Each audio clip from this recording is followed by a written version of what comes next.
So we were adding controls to our code. So we were writing code. So our code should look like this now. If move left or input dot get key code dot left arrow, then parenthesis open, rb dot velocity is equal to new vector 2 minus move speed comma rb velocity dot y. Now anim dot set bool walking comma true. If facing is equal to 1, transform dot local scale is equal to new vector 3 minus 1f 1f 1f, facing is equal to 0, parenthesis close and then close. Else if move right or input dot get key code dot right arrow,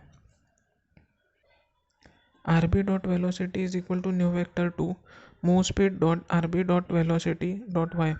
Anim dot set bool is equal to walking true. If facing is equal to 0, transform dot local scale is equal to new vector 3 1f 1f 1f, facing is equal to 1, parenthesis close close. Else anim dot set bool walking comma false.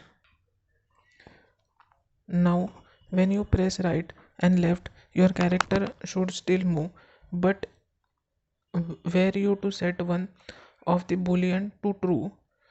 So you are setting boolean to 0 and 1, that is true and false. When you set one of the boolean to true, remember all variables equal 0 by default. When the first created, that is false, then the player would move automatically. So here we are dealing with boolean. Likewise, I want you to move the code that is handling the jump action of your player character into a new public method.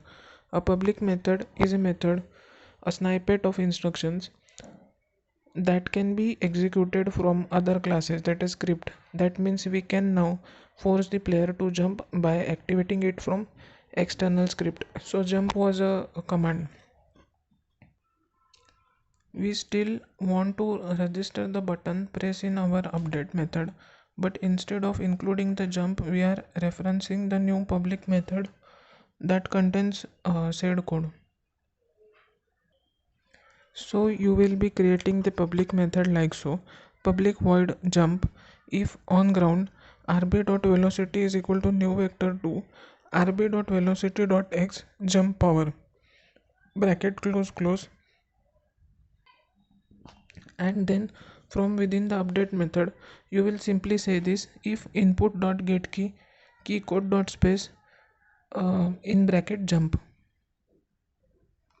The whole thing should look like this: void update if move left or input dot get key, then key code dot left arrow, rb dot velocity is equal to new vector 2 minus move speed comma rb dot velocity y.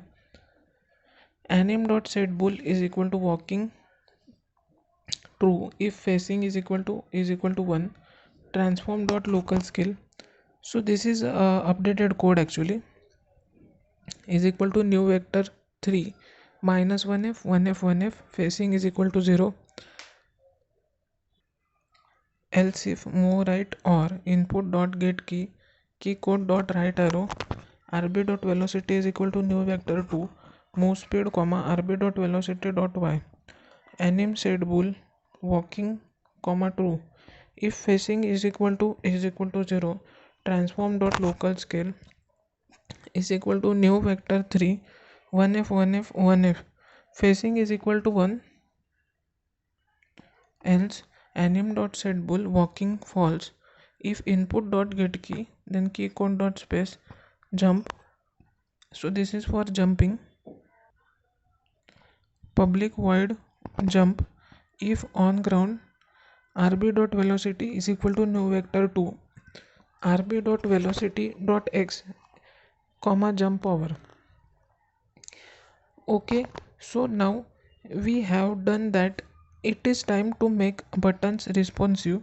Start by creating another new script, this time called touch. Dot touch is going to contain following code.